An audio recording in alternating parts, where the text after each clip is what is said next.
তারেক রহমান দেশে ফিরছেন 25 ডিসেম্বর। হাদির উপর হামলার ঘটনায় বিএনপির ভারপ্রাপ্ত চেয়ারম্যানের নিন্দা, শান্তি বিনষ্ট করতে চায় স্বাধীনতা বিরোধী চক্র। যারা এই দেশের স্বাধীনতাকে ধ্বংস করতে চায়, এই দেশের সার্বভৌমত্বকে ধ্বংস করে এই দেশের স্থিতিশীলতাকে ধ্বংস করতে চায়, তারা তাদের ষড়যন্ত্র যে শুরু করে দিয়েছে, আজকে ওসমান হাদির ঘটনা দিয়ে তা প্রমাণিত হয়।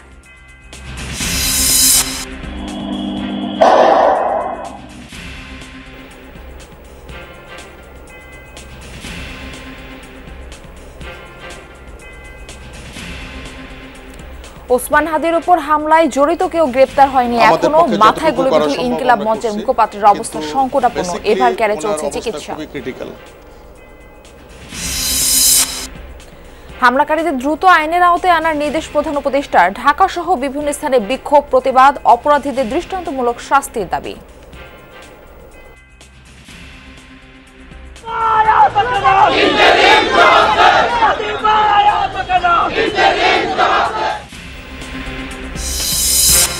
ফেসবুকে ভাইরাল হাদির উপর গুলি চালানো 2 সন্দেহভাজনের ছবি দেখা যায় গণসংযোগেও। 7.65 ক্যালিবারের গুলি চালানো হয় বলছে সিআইডি। কেরানীগঞ্জের ঝুট গোডাউনে অগ্নিকাণ্ড, কাজ করছে ফায়ার সার্ভিসের 12 ইউনিট। দুর্বৃত্তরা আগুন দিয়েছে লক্ষ্মীপুরের জেলা নির্বাচন কার্যালয়ে, পুড়ছে নথিপত্র। মামলা জটে আটকা 4 লাখ কোটি টাকার বেশি খেলাপি আদায়, আদালতের স্টে অর্ডার বড় প্রতিবন্ধকতা, আইন সংস্কারের পরামর্শ বিশ্লেষকদের। অর্থনৈতিক বিচার ব্যবস্থাতে এটার মধ্যে সংস্কার আনা প্রয়োজন, যাতে এটা এই বছরের পর বছর ধরে এটা না চলতে পারে। আমন্ত্রণ যমুনা নিউজে, আপনাদের সঙ্গে রয়েছে আমি মারফি রহমান। এতক্ষণ শিরোনাম দেখছিলেন, এবারে বিস্তারিত সংবাদ জানাবো। সকল জল্পনা কল্পনার অবসান ঘটিয়ে আগামী 25 ডিসেম্বর দেশে ফিরছেন বিএনপির ভারপ্রাপ্ত চেয়ারম্যান তারেক রহমান। শুক্রবার রাতে গুলশানে দলের চেয়ারপারসনের কার্যালয়ে স্থায়ী কমিটির বৈঠক শেষে এই কথা জানান মহাসচিব মির্জা ফখরুল ইসলাম আলমগীর। 2008 সালে চিকিৎসার জন্য দেশ ছাড়ার পর গত 17 বছর লন্ডনে আছেন তারেক রহমান। 2007 সালের 11-11 পট পরিবর্তনের পর গ্রেপ্তার হন তারেক রহমান। 2008 সালে কারাগার থেকে মুক্তি পেয়ে চিকিৎসার জন্য সহপরিবারে যুক্তরাজ্যে যান। সেখান থেকে প্রায় 1.5 যুগ তিনি লন্ডনে অবস্থান করছেন। গত বছরের 5 আগস্ট ছাত্র জনতার গণ অভ্যুত্থানে তৎকালীন আওয়ামী লীগ সরকার ক্ষমতাচ্যুত হওয়ার পর তার বিরুদ্ধে থাকা বেশ কিছু মামলার সাজা বাতিল হয়। সেই সাথে কিছু মামলায় আইনি প্রক্রিয়ায় অব্যাহতিও পান তিনি। এরপর থেকেই তার দেশে ফেরা নিয়ে জোর আলোচনা চলছিল। মা, সাবেক প্রধানমন্ত্রী ও বিএনপির চেয়ারপারসন খালেদা জিয়ার স্বাস্থ্যের অবনতি হলে তার দ্রুত দেশে ফেরার সম্ভাবনা আরও জোরালো হয়। অবশেষে বিএনপির স্থায়ী কমিটির বৈঠক শেষে শুক্রবার রাতে গুলশানের ব্রিফিংয়ে মির্জা ফখরুল জানান, দলের ভারপ্রাপ্ত চেয়ারম্যান তারেক রহমান আগামী 25 ডিসেম্বর ঢাকায় এসে পৌঁছাবেন। এই দেশের গণমানুষের অত্যন্ত প্রিয় মানুষ জনাব তারেক রহমান, আমাদের দলের ভারপ্রাপ্ত চেয়ারম্যান, তিনি আগামী 25শে ডিসেম্বর, আমি আবার রিপিট করছি যে আগামী 25শে ডিসেম্বর তিনি ঢাকার মাটিতে আমাদের মাঝে এসে পৌঁছবেন। 25 ডিসেম্বর বৃহস্পতিবার, এদিন বড়দিনের ছুটি। আর ছুটির দিন হয় দেশে ফেরার বিষয়টিও আনন্দঘন হবে বলে আশা প্রকাশ করেন বিএনপির মহাসচিব। বলেন, জনগণই তারেক রহমানকে দেশে বরণ করে নেবে। এটা আমরা নিশ্চিত করলাম, ইনশাআল্লাহ সবকিছু ঠিক থাকে উনি অবশ্যই 25 তারিখে এসে পৌঁছবেন। দিনটাও খুব ভালো, বড়দিনের ছুটি আছে, চমৎকার একটা দিন। এবং আজকে গণতন্ত্র উত্তরণের পথে যে সমস্ত বাধাগুলো সৃষ্টি হয়েছিল, আমরা মনে করি যে আমাদের ভারপ্রাপ্ত চেয়ারম্যান তারেক রহমান সাহেব দেশে এসে পৌঁছলে সেই সমস্ত বাধা দূর হয়ে যাবে। তফসিল ঘোষণার পর দেশে এখন নির্বাচনী আমেজ বিরাজ করছে বলে দাবি করছেন মির্জা ফখরুল। তারেক রহমানের দেশে ফেরা নির্বাচনী আমেজ ভিন্ন মাত্রা পাবে বলে মনে করেন তিনি। মানুষই আসবে। রাজীব আহমেদ, যমুনা নিউজ, ঢাকা। ইনকিলাব মঞ্চের মুখপাত্র এবং ঢাকা ৮ আসনের সম্ভাব্য স্বতন্ত্র প্রার্থী শরীফ ওসমান হাদির উপর হামলায় দুঃখ প্রকাশ করে তীব্র নিন্দা জানিয়েছেন বিএনপির ভারপ্রাপ্ত চেয়ারম্যান তারেক রহমান। শুক্রবার বিকেলে রাজধানীতে বিএনপি দেশ গড়ার পরিকল্পনা কর্মসূচির অনুষ্ঠানে তিনি বলেন, দেশের শান্তি ও স্থিতিশীলতা নষ্ট করতে তৎপর একটি গোষ্ঠী সেই ষড়যন্ত্রের অংশ হিসেবে এই হামলা। আরও বলেন, নির্বাচন বানচালে প্রকাশ্যে হুমকি দিচ্ছে একটি মহল। ষড়যন্ত্র মোকাবেলায় সবাইকে অতীতের তুলনায় বেশি ঐক্য ঐক্যবদ্ধ হতে হবে। হাদির উপর হামলাকারীদের খুঁজে বের করতে গণতন্ত্রের পক্ষের শক্তিকে সহযোগিতা করার আহ্বান জানান বিএনপির ভারপ্রাপ্ত চেয়ারম্যান। ইনকিলাব মঞ্চের নেতা জনাব ওসমান হাদি, তাকে গুলি করা হয়েছে। এই ঘটনার জন্য তীব্র ঘৃণা এবং প্রতিবাদ জানাচ্ছি। সহযোগিতা করার কোন স্কোপ সুযোগ যদি থাকে আমরা আমাদের সর্বোচ্চ সহযোগিতা করব, যাতে করে তারা প্রকৃত যে দোষী ব্যক্তি তাদেরকে খুঁজে বের করে দেশের আইন অনুযায়ী তাদেরকে শাস্তি প্রদান করতে পারে। দুর্বৃত্তদের গুলিতে গুরুতর আহত ইনকিলাব মঞ্চের মুখপাত্র শরীফ ওসমান হাদিকে ঢাকা মেডিকেলের লাইফ সাপোর্ট থেকে এভার কেয়ার হাসপাতালে স্থানান্তর করা হয়েছে। চিকিৎসকরা জানিয়েছেন ওসমান হাদির অবস্থা সংকটাপন্ন। শুক্রবার দুপুরে রাজধানীর বিজয়নগরে অটোরিকশায় যাওয়ার সময় সন্ত্রাসীরা তার মাথায় গুলি ছোড়ে। ঢাকা মেডিকেলে তার অস্ত্রোপচার করা হয়। হাদি ঢাকা ৮ আসনের সম্ভাব্য স্বতন্ত্র এমপি প্রার্থী। দুপুর প্রায় ২:৩০ জুমার নামাজ পড়ে অটোরিকশা করে যাচ্ছিলেন ওসমান হাদি। এ সময় মোটর সাইকেলে করে দুজন ওই রিকশার পাশে এসে হাদিকে লক্ষ্য করে গুলি চালায়। গুলি তার কানের পাশ দিয়ে মাথার ভেতরে ঢুকে যায়। শব্দ পেয়ে আমাদের বাসা এখানে আমরা নিচে নেমে আসি। আসার পরে আমরা এখানে দেখি একজন লোক গুলিবিদ্ধ, উনি রিক্সায় ছিলেন, দুইজন আরোহী ছিলেন এবং একটা মোটরসাইকেল এখান থেকে গুলি করে চলে গেছে। দুজনকে, একজনের ছিল হেলমেট পরা, আরেকজনের এদিকে একটা দাগ আছে। আমার সন্দেহ হচ্ছে এই বাইক যে গুলি করছে, যে বাইকে ছিল দুজনের মধ্যে একজন গত শুক্রবারে বাসাতে ছিল এবং কি বাসাতে ওর খুবই আন্তরিকতা ছিল। আমাদের কাছে ফুটেজ আছে। এই জায়গায় গুলি করা হয়েছে, অর্থাৎ এই জায়গায় গুলি করার সাথে তিনি রিক্সাতে পড়ে গেছেন। তার সাথে দুইজন, একজন ছোট সাথী ছিলেন আর একজন বড় মিডিয়াম সাইজের মানুষ ছিলেন সাথে। তখন আমি হাদি ভাইকে তুললাম, তোলার পরে বন্দুকটা আমার দিকে তাক হলো যে আমি একজন কেন দৌড়ে গেলাম। তার সাথে থাকা কর্মীরা দ্রুতই তাকে ঢাকা মেডিকেলে নিয়ে যান। সেখানে চিকিৎসকরা তার মাথায় অস্ত্রোপচার করে গুলি বের করেন। তারপর তাকে নেওয়া হয় লাইফ সাপোর্টে। হাদির অবস্থা ক্রিটিক্যাল বলে জানান চিকিৎসক। একটা বুলেট কানের ওপর দিয়ে বাম দিক দিয়ে ঢুকে ডান দিকে বের হয়ে গেছে বুলেটটা। তো এটা মানে ম্যাসিভ ব্রেন ইনজুরি বলতে যা বোঝায় সেটাই। এবং ব্রেন স্টিম মগজের যে কাণ্ড, সেই কাণ্ডের পাশ দিয়ে বুলেটটা বের হয়ে গেছে, কাণ্ডেরও ইনজুরি হয়েছে। এখন ওনাকে কৃত্রিম শ্বাস প্রশ্বাসের মাধ্যমে ওনাকে আমরা বাঁচিয়ে রাখছি। তবে আসার কথা যেটা, যে সাইন অফ লাইফ যেটা বলে, জীবনের চিহ্ন, এটা ওনার ভেতরে এখনো আছে। অপারেশন চলাকালে হাদির 2 বার কার্ডিয়াক অ্যারেস্টের পাশাপাশি প্রচুর রক্তক্ষরণ হয়েছে। আমরা খুলিটা খুলে রেখে দিছি বাম দিকে, কারণ বাম দিকে হলো এক্সিট উন্ড, ওখানে মগজ বেশি ক্ষতিগ্রস্ত হয়েছে। ওইদিকে আমরা খুলিটা খুলে রেখে দিছি। ডুরার যে ম্যানেজমেন্ট সেগুলো করছি, মগজ থেকে পানি বের করে দিয়ে মগজের চাপ কমায় দেওয়ার যে ব্যবস্থা সেগুলো আমরা করছি। আমাদের পক্ষে যতটুকু করা সম্ভব আমরা করছি, কিন্তু বেসিক্যালি ওনার অবস্থা খুবই ক্রিটিক্যাল। হাদির উপর হামলার পর হাসপাতালে ভিড় করেন তার কর্মী, সমর্থক সহ সাধারণ মানুষ। তারা এই ঘটনায় ক্ষোভ প্রকাশ করেন। তার সত্যের পক্ষে, ন্যায়ের পক্ষে ভয়েসকে রাইজ এটাকে অবনমিত করার জন্য তারা তার উপরে সন্ত্রাসীমূলক হত্যাযজ্ঞ চালিয়েছে। হাদির শারীরিক অবস্থার খোঁজ নিতে ঢাকা মেডিকেলে যান প্রধান উপদেষ্টার বিশেষ সহকারী ডাক্তার সাইদুর রহমানও। আগামী 72 ঘন্টায় এটা খুবই ক্রিটিক্যাল। মানে এই অবস্থায় ব্লাড দিয়ে এবং এই যে ফ্ল্যাকচুয়েটিং ডাইনামিক অবস্থাতে আমরা কোনো রকমভাবেই কোনো স্টেটমেন্ট পরিষ্কার দেওয়া কঠিন। পরে ঢাকা মেডিকেলের লাইফ সাপোর্ট থেকে পরিবারের সিদ্ধান্তে ওসমান হাদিকে স্থানান্তর করা হয় এভার কেয়ার হাসপাতালে। সেখানেই চলছে তার চিকিৎসা। রাব্বি সিদ্দিকী, যমুনা নিউজ, ঢাকা। সংকটাপন্ন অবস্থায় চিকিৎসকদের নিবিড় পর্যবেক্ষণে আছেন ইনকিলাব মঞ্চের ওসমান হাদি। শুক্রবার সন্ধ্যায় ঢাকা মেডিকেল থেকে এভার কেয়ার হাসপাতালে নেওয়া হয় তাকে। পরে ইনকিলাব মঞ্চসহ বিভিন্ন রাজনৈতিক দলের নেতাকর্মীরা ভিড় করেন হাসপাতালের সামনে। দোষীদের আইনের আওতায় আনতে ইনকিলাব মঞ্চের পক্ষ থেকে দেয়া হয় 24 ঘন্টার আলটিমেটাম। আজ দুপুর 12টায় শাহবাগে হবে গণপ্রতিরোধ সমাবেশ। শুক্রবার সন্ধ্যায় ঢাকা মেডিকেল কলেজ হাসপাতালে অস্ত্রোপচার শেষে সংকটাপন্ন অবস্থায় রাজধানীর এভার কেয়ার হাসপাতালে নেওয়া হয় ওসমান হাদিকে। এদিন দুপুরে আততায়ীর গুলিতে গুরুতর আহত হন ইনকিলাব মঞ্চের মুখপাত্র ও ঢাকা ৮ আসনের সম্ভাব্য স্বতন্ত্র সংসদ সদস্য পদপ্রার্থী।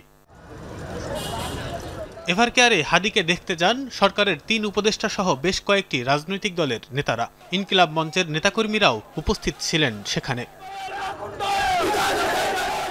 হাদির ভাইয়ের সাথে টেলিফোনে কথা বলেন প্রধান উপদেষ্টা। আশ্বাস দেন চিকিৎসায় সব রকম সহায়তার, প্রয়োজনে নেওয়া হবে বিদেশেও। হাসপাতালে হাদির খোঁজ নেন বিএনপির ভারপ্রাপ্ত চেয়ারম্যান তারেক রহমানের স্ত্রী ডাক্তার জুবাইদা রহমান। রাতে এভার কেয়ার হাসপাতালে হাদিকে দেখতে যান বিএনপি মহাসচিব মির্জা ফখরুল ইসলাম আলমগীর। বিভিন্ন রাজনৈতিক দলের নেতারা ঘটনার সাথে জড়িতদের আইনের আওতায় এনে দৃষ্টান্তমূলক শাস্তির দাবি জানান। একই সাথে শেখ হাসিনা ও আওয়ামী লীগ প্রশ্নে জুলাইয়ের সকল শক্তিকে ঐক্যবদ্ধ হওয়ার আহ্বান তাদের কণ্ঠে। কে এর পেছনে আছে, কে নির্দেশদাতা, এটা যাতে সরকার দ্রুততম সময়ে এটা সর্বসম্মুখে প্রকাশ করে বিচার নিশ্চিত করে, এটা করতেই হবে।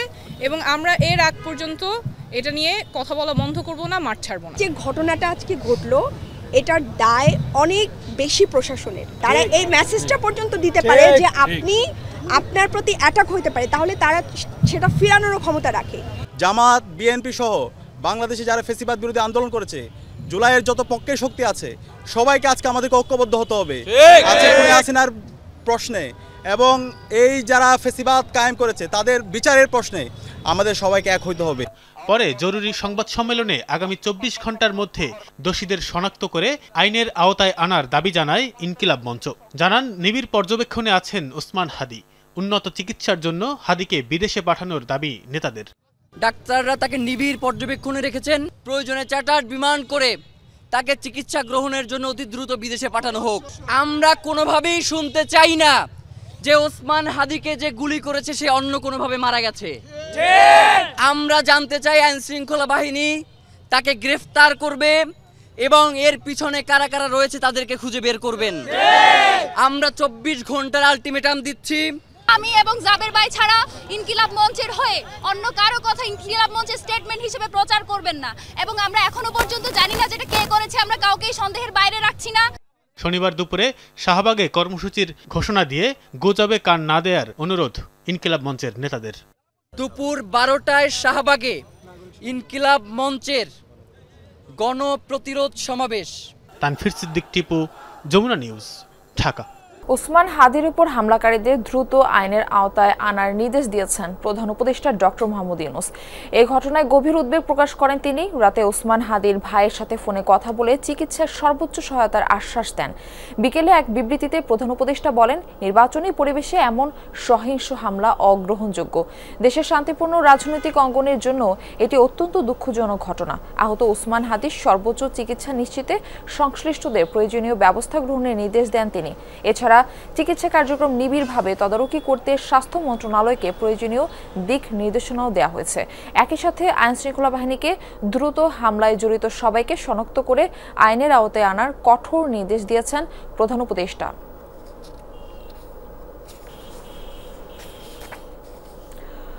ওসমান হাদির উপর হামলার ঘটনায় উদ্বেগ ও নিন্দা জানিয়েছে বিএনপি, জামায়াত, এনসিপি সহ বিভিন্ন রাজনৈতিক দল ও সংগঠন। হাদির অবস্থা জানতে তাৎক্ষণিকভাবে ঢাকা মেডিকেলে ছুটে যান অনেকে।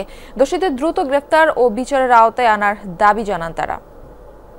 আমি তীব্র নিন্দা জানাচ্ছি এবং আমি একটা অশনি সংকেত দেখতে পাচ্ছি যে নির্বাচনকে বানচাল করার জন্য সেই শক্তি আবার চক্রান্ত শুরু করেছে এবং অবিলম্বে প্রকৃত দোষীকে খুঁজে বের করে নিয়ে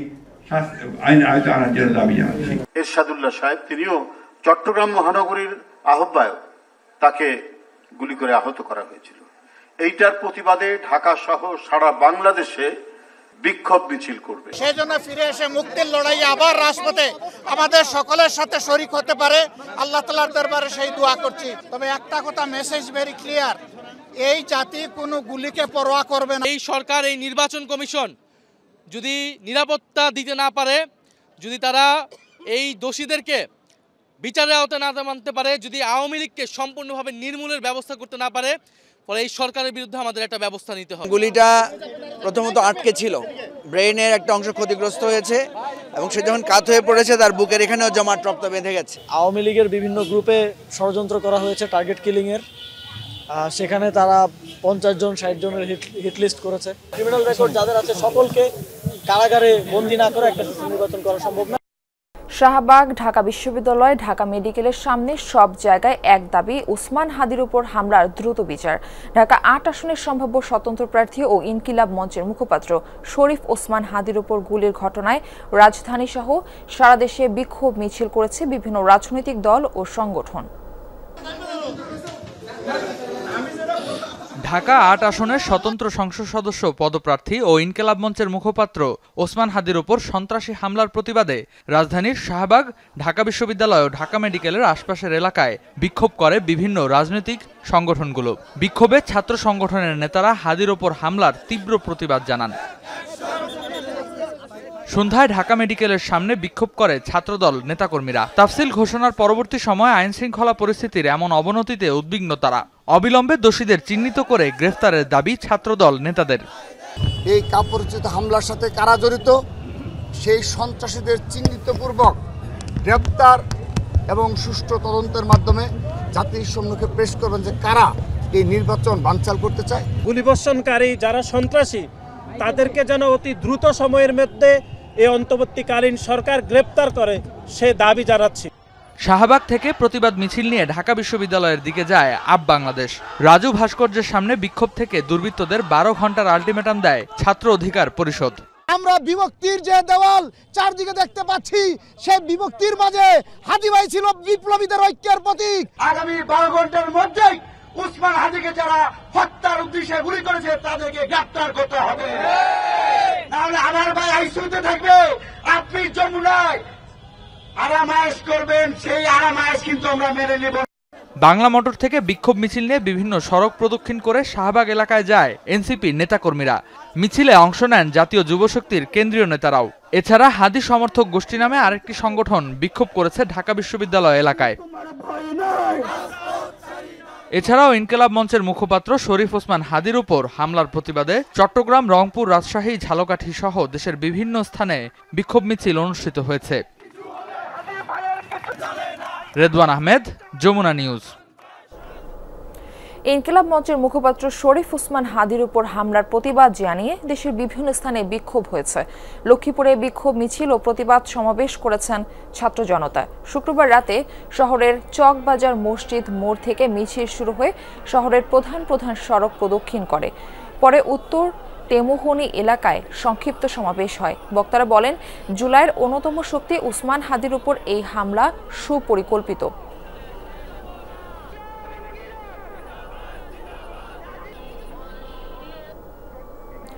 মুন্সিগঞ্জে মশাল মিছিল করেছে বিভিন্ন রাজনৈতিক, সামাজিক ও ছাত্র সংগঠনের নেতাকর্মীরা। শুক্রবার সন্ধ্যায় শহীদ মিনার থেকে মশাল মিছিল শুরু হয়। শহরের সুপার মার্কেট চত্বরে সংক্ষিপ্ত সমাবেশে বক্তারা হত্যা চেষ্টায় জড়িতদের শাস্তির দাবি তোলেন।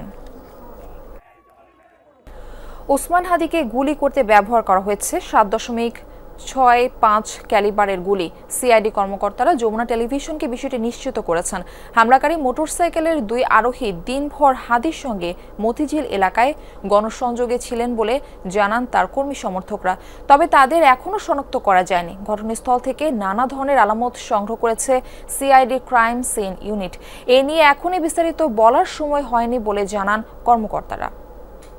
সিসিটিভির ফুটেজে যেটি দেখা গেছে সেটি হচ্ছে দুপুর 2:24 নাগাদ, অর্থাৎ জুমার নামাজের পরপরই শরীফ হাদি যখন মতিঝিল এলাকা থেকে নির্বাচন প্রচারণা শেষ করে এই পথ দিয়ে যাচ্ছিলেন, তখন ঠিক এই বহুতল ভবনটির পাশে সামনে যে রাস্তাটি রয়েছে সেই রাস্তার এই অংশটি আসার সাথে সাথেই তাকে পেছন থেকে এবং তার ডান পাশ থেকে 2জন মোটরসাইকেল আরোহী গুলি করে। তার পিছনে যেটি মোটরসাইকেলে বসা ছিলেন তিনি মূলত গুলি করেছেন বলে সিসিটিভির ফুটেজে দেখা গেছে। তার থেকে অন্তত প্রায় 50 ফিট সামনে যে অংশটি দেখা যাচ্ছে সেখানে তার রিক্সাটি যখন যায় তখন তিনি সেখান থেকে পড়ে যান এবং তার সহকর্মীরা তাকে ধরাধরি করে রিক্সা থেকে যখন নামায় তখন এখানে পুরো রক্তে ছেয়ে গেছে এই যে এলাকাটি সেখানে। তো সহকর্মীদের সঙ্গে বা তার যে সহযোদ্ধা রয়েছেন তাদের সাথে কথা হচ্ছে, তারা যে অভিযোগ করছেন এই যে 2জন মোটরসাইকেল আরোহী ছিলেন সেই 2জন মোটরসাইকেল আরোহী আজকে সারাদিন শরীফ হাদির সাথে মতিঝিল সহ বিভিন্ন এলাকায় নির্বাচন প্রচারণা ছিলেন এবং তার সাথে দাঁড়িয়েই লিফলেট বিতরণ করেছেন বলে তারা অভিযোগ করেছেন। এবং বলছেন শুধু আজকে নয়, গেল 2-3 দিন ধরে তারা বিভিন্ন এলাকায় বা ঢাকা 8 আসনের বিভিন্ন এলাকায় যেখানে যেখানে শরীফ হাদি প্রচারণার কাজে গিয়েছেন সেখানে তারা সাথে ছিলেন। আমরা এটা বিশ্লেষণ করে দেখতে চাই যে দুজনের বিষয়ে বলা হচ্ছে তাদের সঙ্গে যারা গুলির ঘটনা ঘটেছে বা যারা গুলি করেছে তার সাথে কতটুকু মিল রয়েছে। সিসিটিভি ফুটেজে দেখা যায় গণসংযোগ শেষে দৈনিক বাংলা মোড় থেকে বিজয়নগর পানির ট্যাঙ্ক এলাকা দিয়ে যাচ্ছিলেন ওসমান হাদি। এ সময় দুই ব্যক্তি মোটরসাইকেলে এসে তার রিকশার ডান পাশে ঘেঁষে কিছু দূর গিয়েই খুব কাছ থেকে হাদিকে গুলি করে। গুলির ঘটনায় সামাজিক যোগাযোগ মাধ্যমে দুজনের ছবি ছড়িয়ে পড়েছে। এরাই সন্দেহজনক গুলি বর্ষণকারী বলে অভিযোগ হাদির সহযোদ্ধাদের। তাদের দাবি, গেল কদিন ধরেই এই ব্যক্তিরা হাদির গণসংযোগে গিয়েছিলেন বিভিন্ন এলাকায়। তো দুইজন ব্যক্তি সকাল থেকে এসেছেন, যারা সাথে ছিলেন তারা তাদেরকে শুরু থেকেই সন্দেহভাজন তালিকায় রেখেছিলেন। তারা মাস্ক পরিহিত ছিলেন, একবারের জন্য তারা মাস্ক খুলেননি এবং তারা মোটরসাইকেল নিয়ে মুভ করছিলেন, বারবার মোটরসাইকেল নিয়ে মুভ করছিলেন এবং সর্বশেষ গুলিটা কিন্তু মোটরসাইকেল থেকেই করা হয়েছে। এবং উসমান হাদি ভাই যখন নামাজে গিয়েছেন জুমার নামাজে, তখন পর্যন্ত উসমান হাদি ভাইয়ের সাথে যারা ছিলেন তারাও নামাজে গিয়েছে, বাট ওই সন্দেহভাজন দুইজন তারা কিন্তু নামাজে যায়নি। ঘটনাস্থল থেকে গুলির খোসা সহ বিভিন্ন আলামত উদ্ধার করেছে সিআইডির ফরেনসিক ইউনিট। গুলির খোসা বিশ্লেষণ করে সিআইডির একটি সূত্র জানায়, হাদির উপর 7.65 ক্যালিবারের গুলি চালানো হয়, যা সাধারণত .32 এসিপি নামে পরিচিত। জার্মানির ওয়ালথার পিপি সহ বেশ কয়েকটি মডেলের পিস্তলে এই গুলি ব্যবহার করা হয় বলে জানান বিশেষজ্ঞরা। তবে এখনই আনুষ্ঠানিকভাবে গুলির ঘটনা নিয়ে বিস্তারিত কিছু জানায়নি কর্মকর্তারা। আমরা ক্রাইম সিন টিম আমরা কর্ডন করেছি এবং রক্তের কিছু আলামত আমরা সংগ্রহ করেছি, এখন খুঁজতেছি, আমরা দেখতেছি। সন্দেহভাজন সন্ত্রাসীদের ধরতে কাজ চলছে বলে জানায় ডিএমপি। শুক্রবার সন্ধ্যায় মিডিয়া বিভাগ থেকে এক প্রেস বিজ্ঞপ্তিতে একথা জানানো হয়। প্রশ্ন উঠেছে, ভর দুপুরে প্রকাশ্যে গুলি করে নির্বিঘ্নে কিভাবে পালিয়ে গেল সন্ত্রাসীরা? আইনশৃঙ্খলা বাহিনীর একাধিক কর্মকর্তা অনানুষ্ঠানিকভাবে জানিয়েছেন, দুটি চলন্ত পরিবহনে পাশাপাশি কাছ থেকে নিখুঁত নিশানায় গুলি কোনো সাধারণ সন্ত্রাসীর কাজ নয়। পেশাদার সন্ত্রাসীরাই কেবল এমন কাজে অভ্যস্ত বলে মনে করেন তারা। রিয়াজ রায়হান, যমুনা নিউজ, ঢাকা।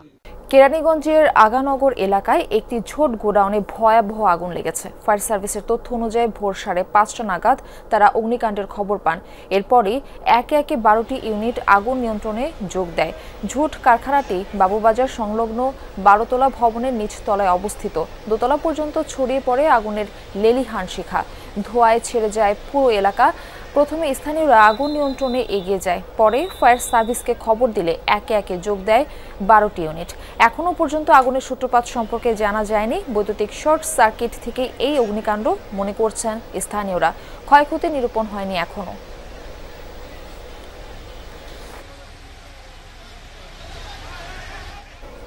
দর্শক, এই বিষয়ে আরও জানাতে কেরানীগঞ্জ থেকে আমাদের সঙ্গে যুক্ত হচ্ছেন আমাদের সহকর্মী হাসিবুল করিম বিজয়। যাচ্ছি তার কাছে। বিজয়, আগুন কি নিয়ন্ত্রণে এসেছে? সূত্রপাত কিভাবে হলো সেটা কি জানা গেছে? মারফি, এখন পর্যন্ত আগুন নিয়ন্ত্রণে আসেনি এমনটাই জানিয়েছে আমাদেরকে ফায়ার সার্ভিস। তবে যে ভবনটিতে আসলে আগুন লেগেছে সেই ভবনের 2 তলায় আগুনটি লাগে, সেখান থেকে নিচতলায় আগুনটি ছড়িয়ে যায়। অর্থাৎ জুটের যে আমরা জানতে পেরেছি যে জুটের ফ্যাক্টরি, সেখানে আগুন লাগে। জুট মূলত একটু টুকরো কাপড়ের গোডাউন যেটাকে বলে, মূলত এটি আসলে দাহ্য পদার্থ। এই কারণে কিন্তু আগুন দ্রুত ছড়িয়ে পড়েছে। এখানে মূলত ফায়ার সার্ভিসের মোট 12টি ইউনিট কিন্তু কাজ করছে। আগুনের খবর পাওয়ার পরপরই ফায়ার সার্ভিস স্পটে এসে উপস্থিত হয় এবং তারা আগুন নিয়ন্ত্রণে কাজ করছে। তবে আমার মিডিয়া উইংয়ের সাথে কথা হয়েছে, তারা বলছেন যে একতলার আগুন কিছুটা নিয়ন্ত্রণে আনা গেলেও নিচতলার আগুন এখনও কাজ চলছে। প্রচণ্ড ধোঁয়া উঠছে। মারফি, আমি যদি একটু দেখাই যে নিচে কিন্তু ফায়ার সার্ভিসের আগুন নিয়ন্ত্রণে কাজ করছে এবং প্রচণ্ড ধোঁয়া, কিন্তু সাদা ধোঁয়া কিন্তু আমি দেখতে পাচ্ছি। তো এই ধোঁয়ায় কিন্তু আশেপাশের এলাকা মোটামুটি আচ্ছন্ন হয়ে গেছে বলা যায়। এখন পর্যন্ত প্রত্যক্ষদর্শী যাদের সাথে কথা হয়েছে তারা বলছেন যে ভোর নাগাদ অর্থাৎ 5টার দিকে আগুনটা লাগে। এর পরপরই আসলে ফায়ার সার্ভিস এসে উপস্থিত হয়। প্রথমে ফায়ার সার্ভিসের 1টি বা 2টি ইউনিট আসে, পরবর্তীতে তারা একসাথে 12টি ইউনিট কিন্তু নিয়ে আসে আগুন নেভানোর জন্য। তবে এখন পর্যন্ত আগুন নিয়ন্ত্রণে নেই। আশেপাশের মানুষজন, আশেপাশের বিল্ডিংয়ের মানুষজন বেশ আতঙ্কগ্রস্ত হয়ে আছে এবং বিল্ডিংয়ের যারা ভেতরে ছিল তাদেরকে কিন্তু বের করে আনা হয়েছে। যদিও আগুনটি উপরের দিকে এখন পর্যন্ত পুরোপুরি যেতে পারেনি। বিল্ডিংটি সম্ভবত 12 থেকে 11 তলা হবে। এই বিল্ডিংয়ের উপরে হচ্ছে আবাসিক ব্যবস্থা, আবাসিক আবাসিক এলাকা এবং নিচে কিন্তু এই ফ্যাক্টরি বা মার্কেট বলা চলে বা জুটের যে গোডাউনটি রয়েছে। তো সব কিছু মিলে যদি বলতে চাই আগুন কিন্তু এখন নিয়ন্ত্রণে নেই, তবে কিছুক্ষণের মধ্যেই হয়তো আগুন নিয়ন্ত্রণে চলে আসতে পারে। আগুন নিয়ন্ত্রণে আসলে ফায়ার সার্ভিস মাধ্যমে আমরা তথ্য পেলে আমরা আপনাদেরকে জানাতে পারবো পরবর্তী আপডেট। মারফি, তথ্য পেলে আমরা আপনাদেরকে জানাতে পারবো পরবর্তী আপডেট। মারফি। বিজয়, ধন্যবাদ আপনাকে আমাদের সঙ্গে যুক্ত হওয়ার জন্য।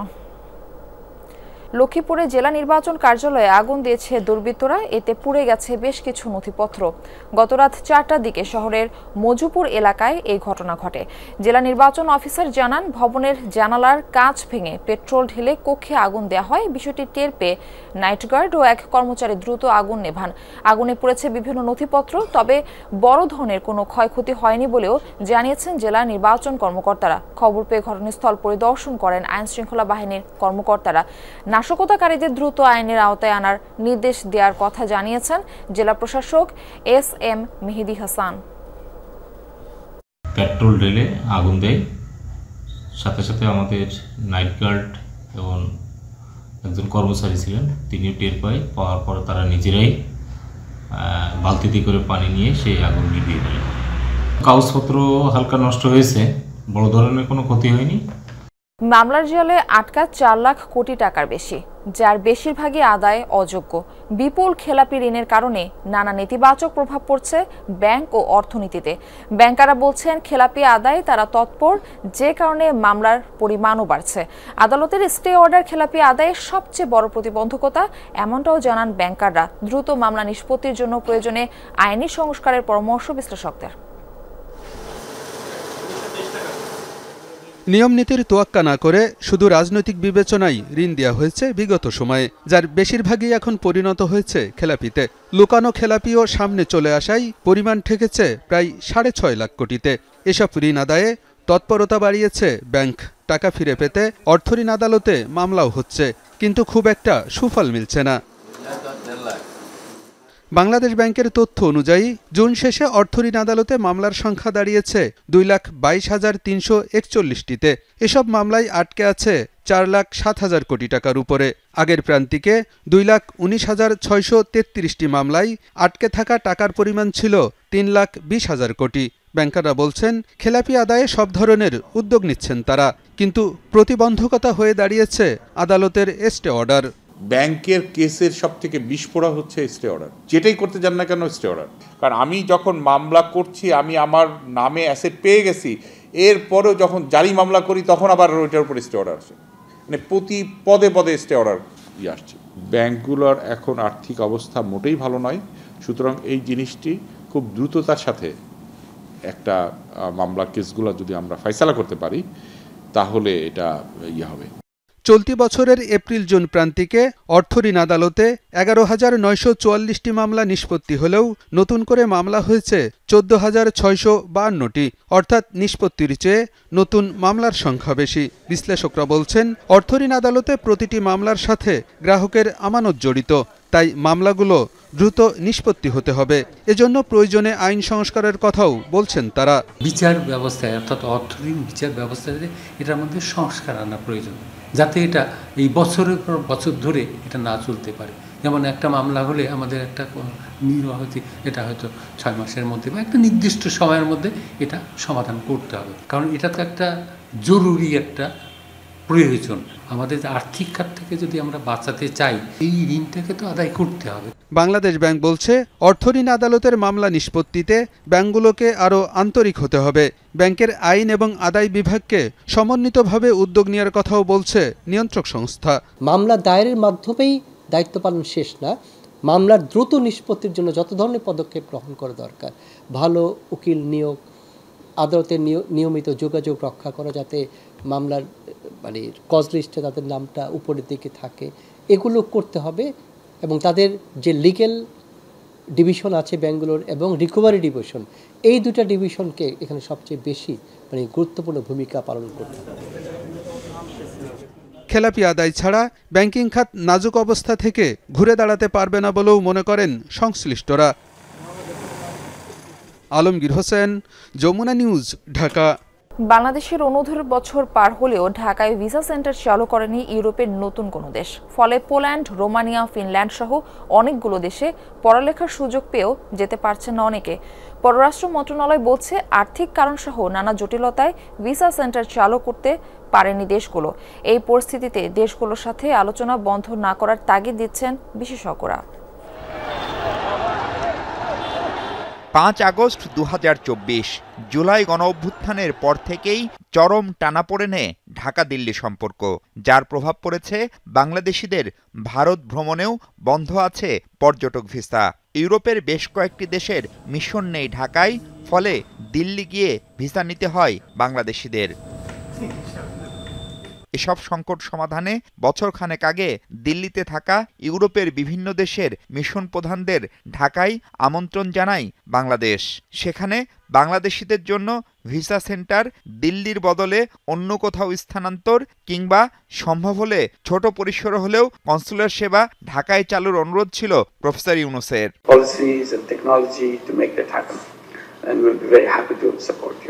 এক বছর পেরোলেও সেই সংকটের সমাধান তো হয়নি, বরং তা বেড়েছে আরও।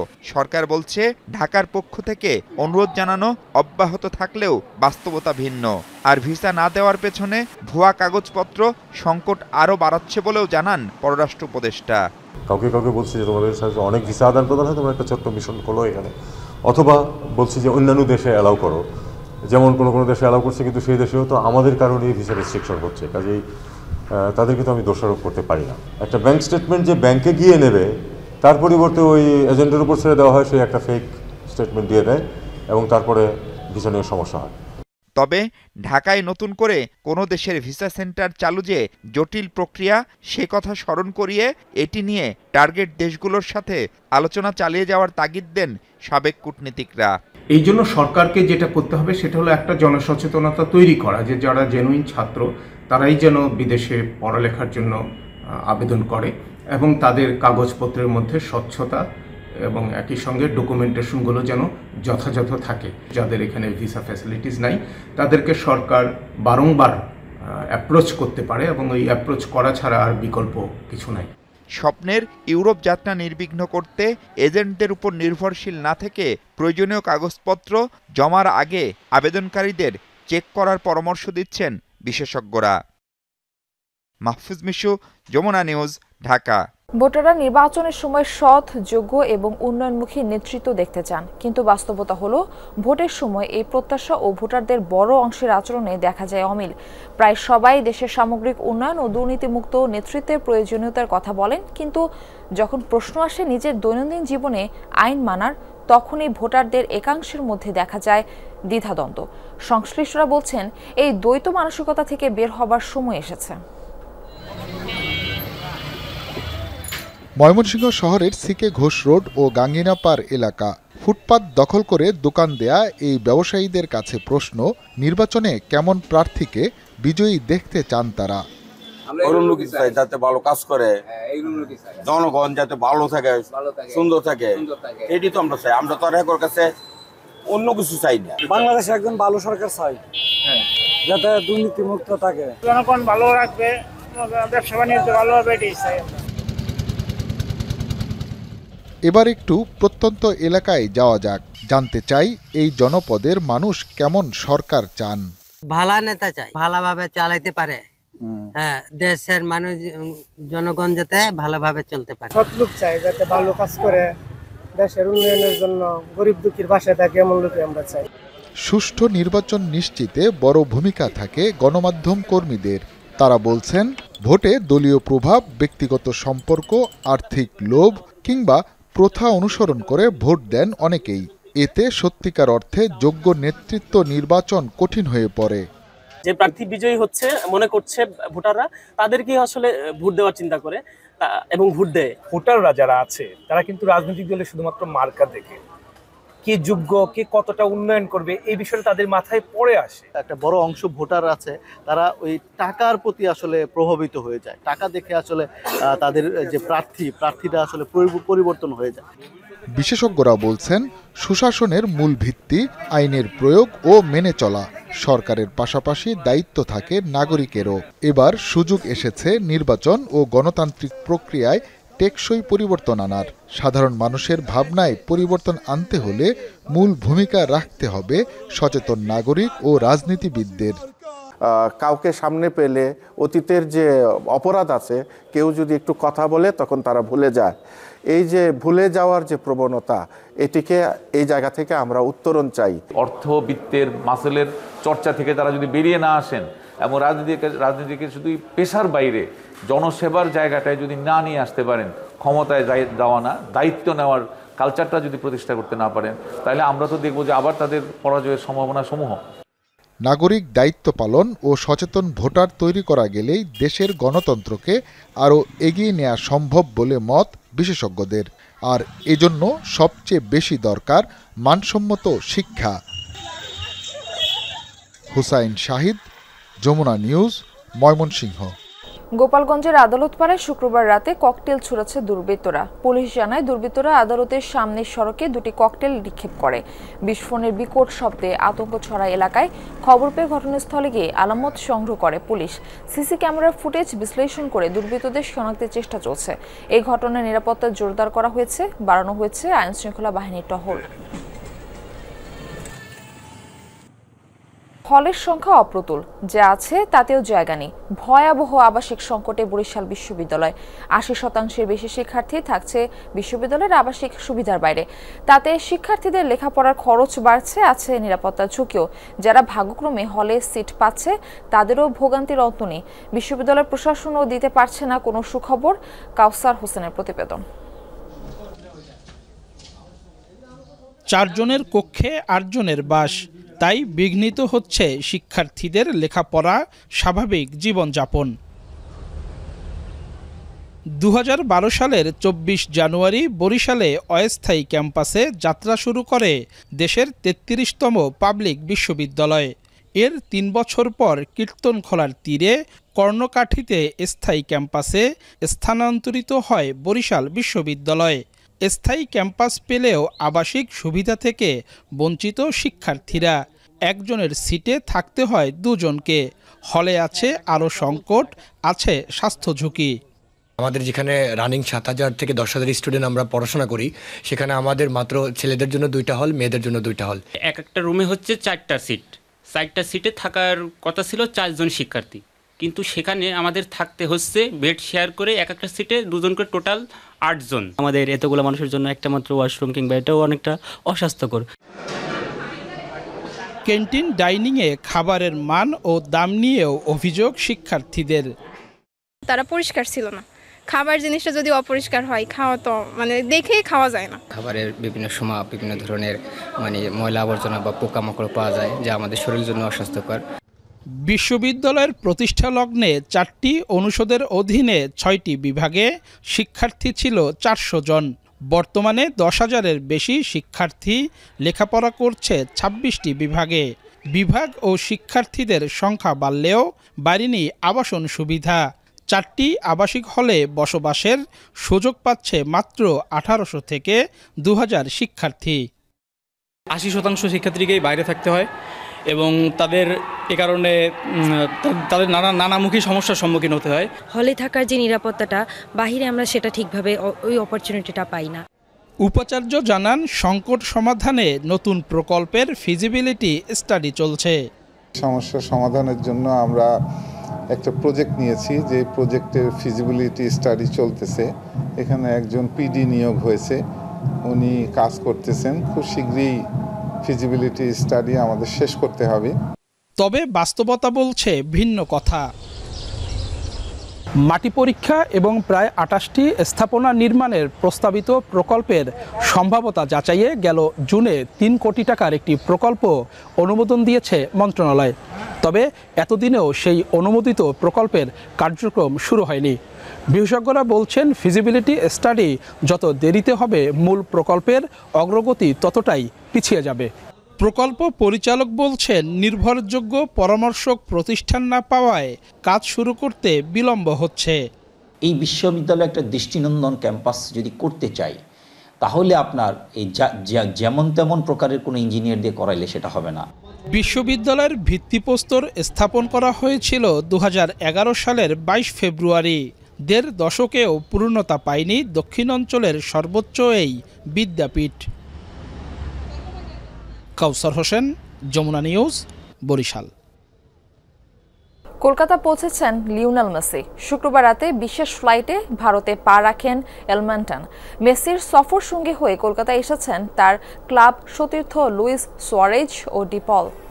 রাত 2:30টায় কলকাতায় অবতরণ করে মেসিকে বহনকারী ফ্লাইট। প্রায় 14 বছর পর ভারতে গেলেন মেসি। বিমানবন্দরে এই ফুটবল তারকাকে দেখতে ছিল উপচে পড়া ভিড়। সূচি বলছে আজ সকাল 9:30 নাগাদ হোটেলে স্পন্সরদের একটি অনুষ্ঠান রয়েছে মেসির। এরপর সকাল 10টা নাগাদ তার যুব ভারতীতে যাওয়ার কথা। সল্ট লেক স্টেডিয়ামে অনুষ্ঠিতব্য গোট কনসার্টে অংশ নেওয়ার কথা রয়েছে মেসির। দেখার কথা মোহনবাগান মেসি অল স্টার বনাম diamond herbal Messi all star match. একই দিন লেক টাউনে নিজের স্ট্যাচু উদ্বোধনের কথা ছিল লিওর। তবে নিরাপত্তাজনিত কারণে হোটেল থেকে ভার্চুয়ালি উদ্বোধন করবেন ফুটবলের রাজপুত্র। তীব্র শীতের মাঝেই ভয়াবহ বন্যার কবলে গাজার লাখ লাখ মানুষ। বৃহস্পতিবার মাঝরাত থেকে টানা কয়েক ঘন্টার বৃষ্টিতে তলিয়েছে উপত্যকার শরণার্থী শিবিরগুলো। প্রায় হাঁটু সমান পানিতে ঠায় দাঁড়িয়ে রাত কাটানো অনেকে। ময়লা পানিতে নষ্ট হয়েছে খাবার, শীত নিবারণের কাপড়ও ভিজে একাকার। এই পরিস্থিতিতে বেড়েছে ঠান্ডাজনিত আর পানিবাহিত রোগ ছড়ানোর শঙ্কা। বন্যায় এ পর্যন্ত শিশুসহ কমপক্ষে 14 জন ফিলিস্তিনির মৃত্যু হয়েছে। যুদ্ধে সব হারিয়ে গাজার নুসেইরাতের এই শরণার্থী শিবিরে আশ্রয় নিয়েছিলেন মাঝবয়সী ইউসুফ তাওতা। পরিবার নিয়ে পলিথিনের জীর্ণ তাঁবুতে কোনো মতো বাস করতেন তিনি। রাতভর বৃষ্টিতে সেই ঠাঁইটুকু এখন আর বাসযোগ্য নেই। সারা রাত বাচ্চাদের নিয়ে দাঁড়িয়ে থাকতে হয়েছে, কেউ ঘুমাতে পারেনি।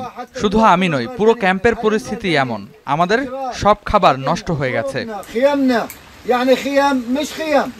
টানা 2 বছরের ইসরায়েলি আগ্রাসনে ধুলোয় মিশে গেছে গাজা উপত্যকার বেশিরভাগ স্থাপনা।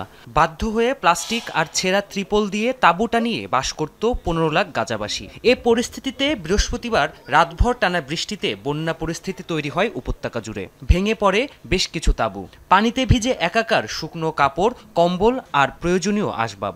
নোংরা পানিতে নষ্ট হয়েছে মজুদ রাখা খাবারও। এ পরিস্থিতিতে ঠান্ডা আর পানিবাহিত রোগের ঝুঁকিতে উপত্যকার শিশু আর বয়স্ক সহ শত শত বাস্তুহারা পরিবার। সারা রাত তাঁবুতে পানি ঢুকেছে, উপরের ছাদ ধসে পড়েছে। আমার 8টি সন্তান। আমাদের খাবার, জামা কাপড় কিছুই আর অবশিষ্ট নেই। কেউ আমাদের সাহায্যের জন্য আসছে না। এখানে পরিস্থিতি খুবই খারাপ। সব তাঁবুতে হাঁটু সমান পানি। বহু শিশু, বয়স্ক আর অসুস্থ মানুষ বসবাস করে এই শিবিরে। গাজা উপত্যকার সকল শরণার্থী শিবিরেই চোখে পড়ে এমন দুর্দশা। স্থানীয় পৌরসভা ও সিভিল ডিফেন্স কর্মকর্তারা জানিয়েছেন, যুদ্ধ চলাকালে বুলডোজার সহ পানি নিষ্কাশন ও অন্যান্য কাজে ব্যবহৃত শত শত যানবাহন ধ্বংস করেছে ইসরায়েলি সেনারা। ফলে তাঁবুগুলো থেকে পানি অপসারণে হিমশিম খাচ্ছেন তারা। জাতিসংঘের আন্তর্জাতিক অভিবাসন সংস্থা IOM বলছে, অপর্যাপ্ত ড্রেনেজ ও বর্জ্য ব্যবস্থাপনা না থাকায় শরণার্থী শিবিরগুলোতে রোগব্যাধি ছড়িয়ে পড়ার শঙ্কা তৈরি হয়েছে।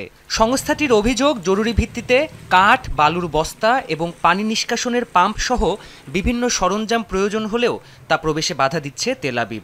অপরদিকে দায় এড়াতে সংস্থাগুলোর অদক্ষতাকে দোষারোপ করছে ইসরায়েল। প্রাণপ্রতিম কুণ্ডু, যমুনা নিউজ। দর্শক, এই ছিল যমুনা নিউজে। এতক্ষণ সাথে থাকার জন্য ধন্যবাদ সবাইকে।